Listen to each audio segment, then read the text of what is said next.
নমস্কার বন্ধুরা, আর জি কুকিং চ্যানেলে আপনাদের সবাইকে স্বাগত।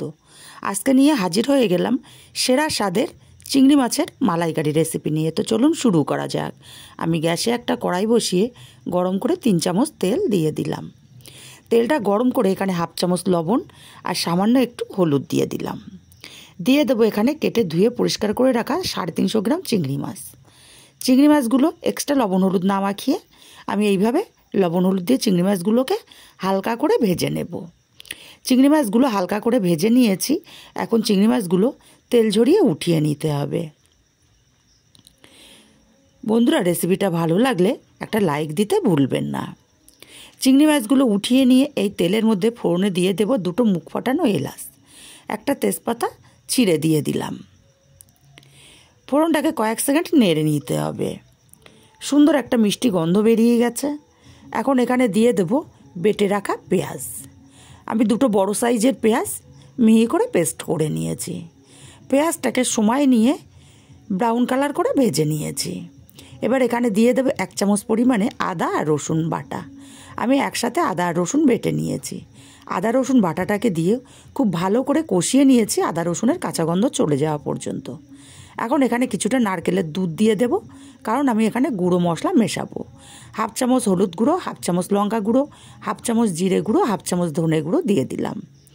মশলাটাকে সময় নিয়ে কষিয়ে নেব। মশলাটাকে মিনিট 2 সময় নিয়ে কষিয়ে নিয়ে এখানে দিয়ে দেব স্বাদ মতো লবণ। লবণটাকে দিয়ে আমি আরও কিছুক্ষণ মশলাটাকে কষিয়ে নেব। মশলাটা যত ভালো কষানো হবে মালাইকারির স্বাদ ততটাই বেড়ে যাবে। খুব ভালো করে মশলাটাকে মিনিট 3-4 সময় নিয়ে কষিয়ে নিয়েছি। এখন দিয়ে দেবো ভেজে রাখা চিংড়ি মাছগুলো। ভেজে রাখা চিংড়ি মাছগুলো দিয়ে মশলার সাথে আরও মিনিট 2 কষিয়ে নেব। চিংড়ি মাছগুলো দিয়ে মিনিট 2 খুব ভালো মতো কষিয়ে নিয়েছি। এখন এখানে দিয়ে দেব নারকেলের দুধ। আমি নারকেল পেস্ট করে গরম জলে ভিজিয়ে রেখেছিলাম, তারপরে ছাঁকনিতে ছেঁকে নিয়েছি। এতে করে দুধটা পুরোপুরি নারকেল থেকে বেরিয়ে যায়। নারকেলের দুধটা দিয়ে নাড়াচাড়া করে ভালো করে মিশিয়ে দিয়ে মালাইকারিটাকে ফুটতে দেব। মালাইকারিটা ফুটে উঠেছে। এখন হাফ চামচ চিনি দিয়ে দিলাম। চিনিটাকে দিয়ে ভালো করে নাড়াচাড়া করে মিশিয়ে আমি 5 মিনিট মতো রান্না করে নেব। 5 মিনিট পর ফিরে আসছি।